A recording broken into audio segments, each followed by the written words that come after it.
my channel, and for today's video, we will be making Choco Butternut Munchkins or Timbits. So, kasi parang masarap siyang gumawa na tayo ng merienda for this vlog. So, let's do it! So, for the ingredients, we will be needing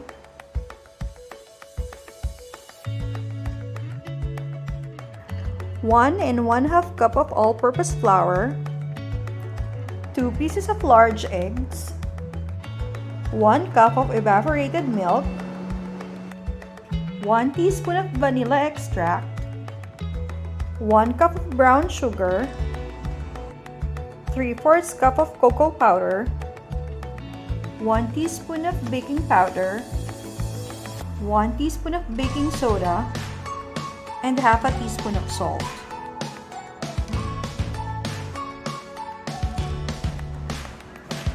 So now guys, una, isi-sift muna natin yung flour.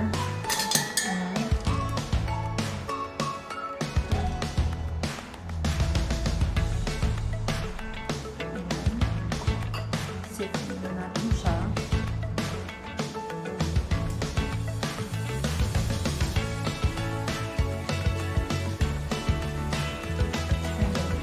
Sunod natin itong cocoa.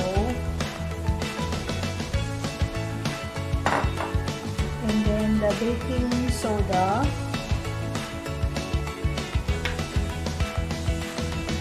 Baking powder. And salt. And then after nyan, ilalagay na natin itong brown sugar. Yan. And then, paghaluhaluin na natin siya lahat. Yan. And then, lalagay na natin yung oil.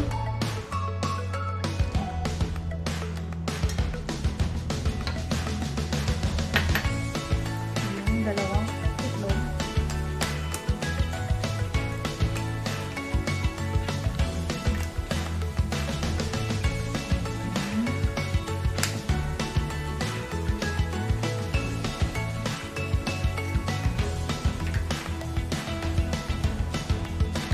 And then, lagay natin itong vanilla extract.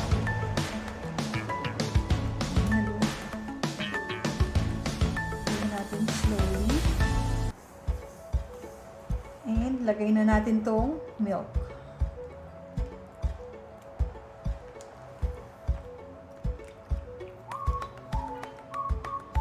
Ayan.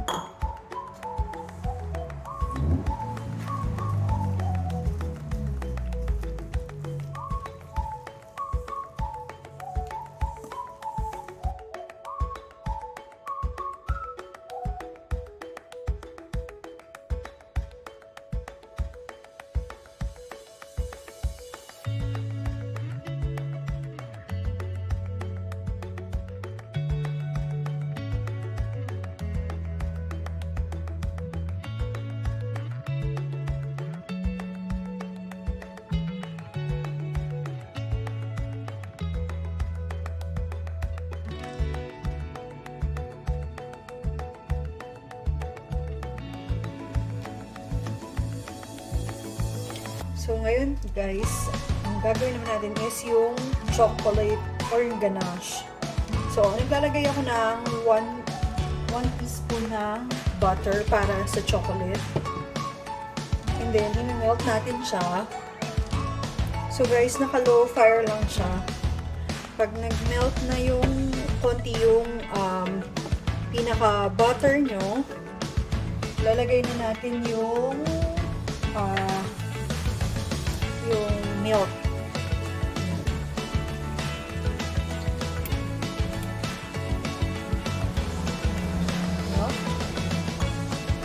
And then, yung chocolate.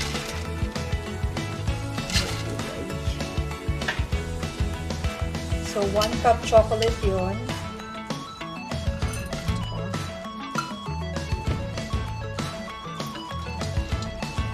Nasa low fire lang to ha. And then, maglagay tayo ng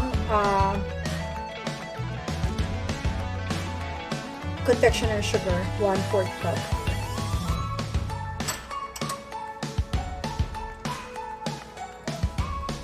Halu-haluin lang natin. Hintayin lang natin siyang malusaw yung chocolate.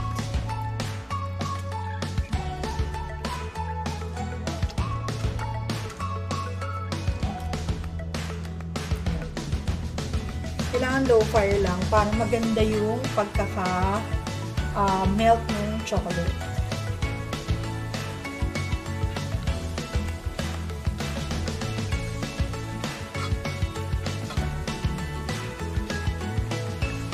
So, ayan na guys. Lusaw na siya. So, isa-set aside natin to para i-dip natin yung chocolate cake natin mamaya dito. So, next naman na gagawin natin is yung pinaka-coating niya. Okay, so let's do it.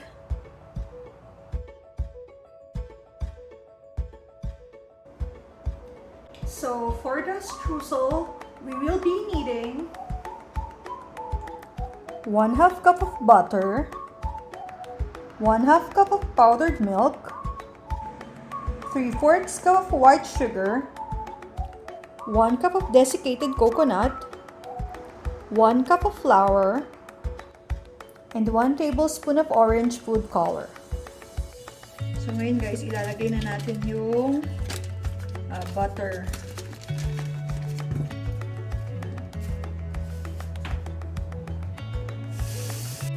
So ayan, dahil mainit na yung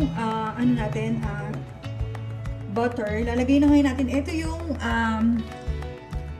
super fine na ginawa ko dahil processor ko siya, yung desiccated coconut. So lagay na natin. Yan, 1 cup. And then 1 cup din na flour.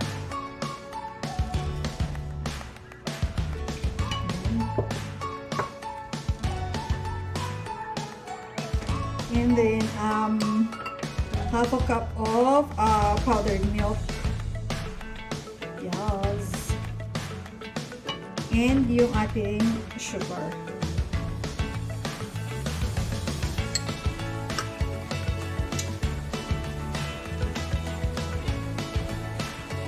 Tapos nyan, maglalagay tayo ng food color.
So, dahil mali tayo doon at nilagay natin siya ng diretso, hindi nag-mix yung kulay niya. Ngayon, ang gagawin natin is ayan. So, ayan.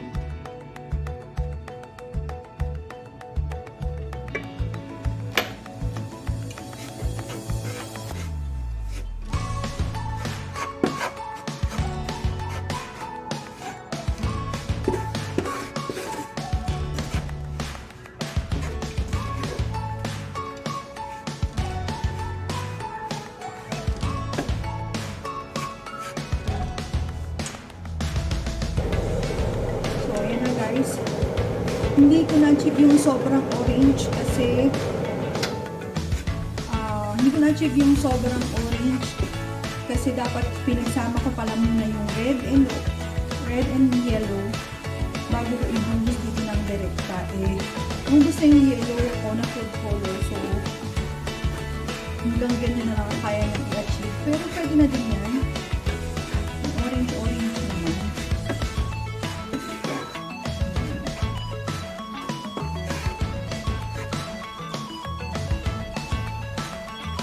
So, ayan.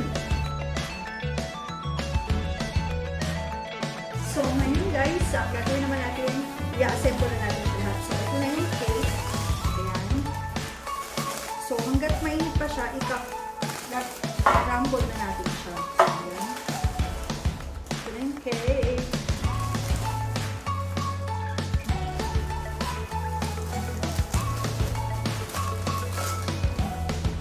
Sarap.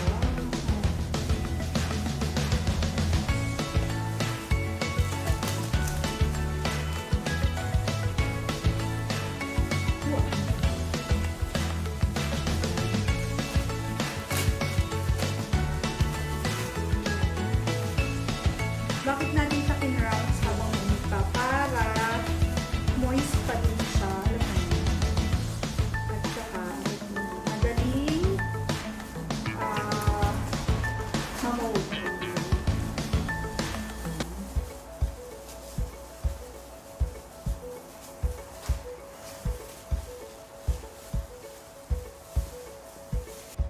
So ngayon guys, magkukuha na tayo ng ating yan. Diba? Easy. Naka-form na siya ng balls. So, yan.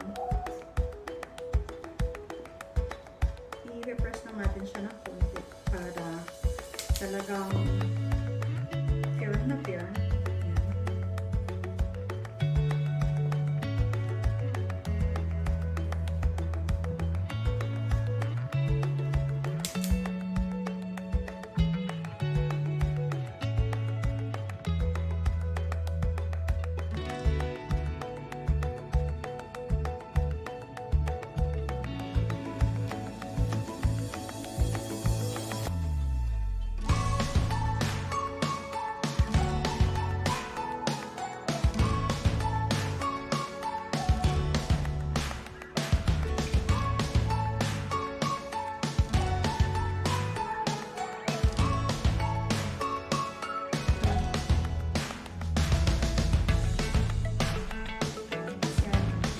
Try natin itong isa pang way.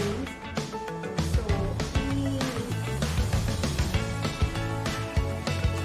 hintayin natin siyang mag-break lahat para hindi basa yung pinaka-suso natin.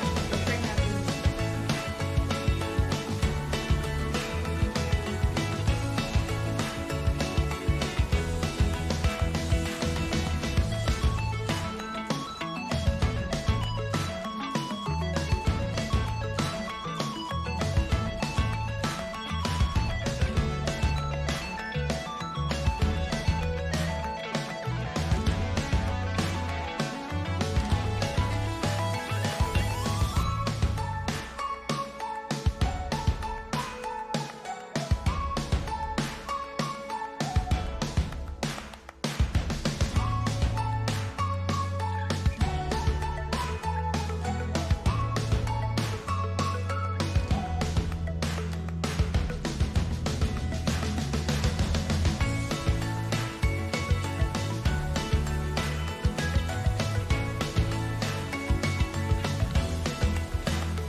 So guys, ito yung food natin for today. Ito yung ginawa nating munchkins, yung Choco Butternut Munchkins. And then meron tayong chili mansi pancit canton and itlog. So, let's eat! So, ito na guys, ito na yung food natin. Chili mansi and meron tayong iced tea. So first, try muna natin tong munchkins.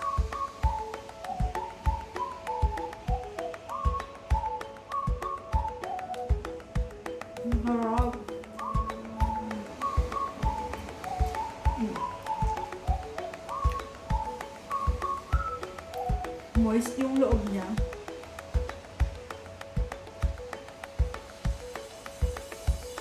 Ang harap.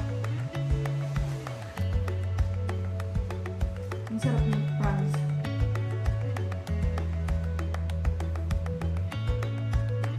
Diba siya yung sa coating niya, yung ganache. Ang sarap niya. Ngayon, itry na natin tong pancit canton. Kaya din ba guys, nag-prepare kayo, wala mo ngayon ng pancit. Gusto ko meron pang tinapay o kaya biscuit din.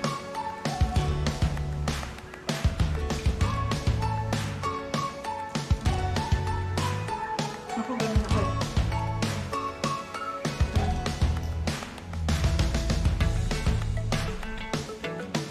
Wow.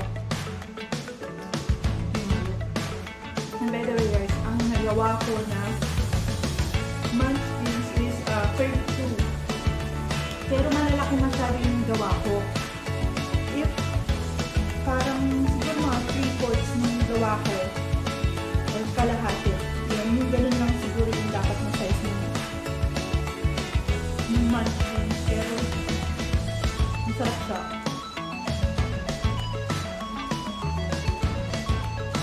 Masensya na guys, ito medyo maingay.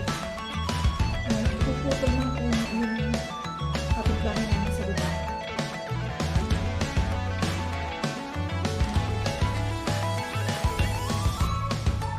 And tumuulan.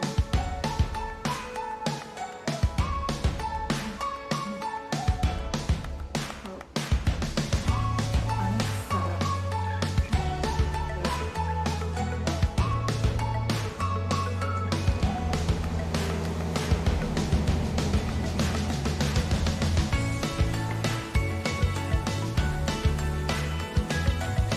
Partner na partner yung munchkins sa pala.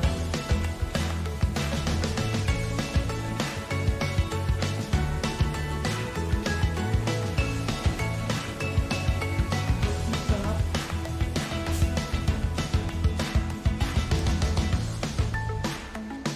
Ito yung namimiss ko sa Pilipinas.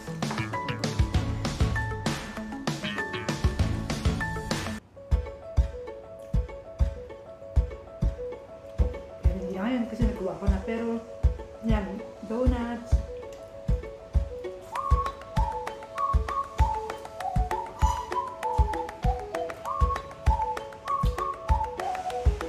Ang susunod naman na recipe natin is caramel bars.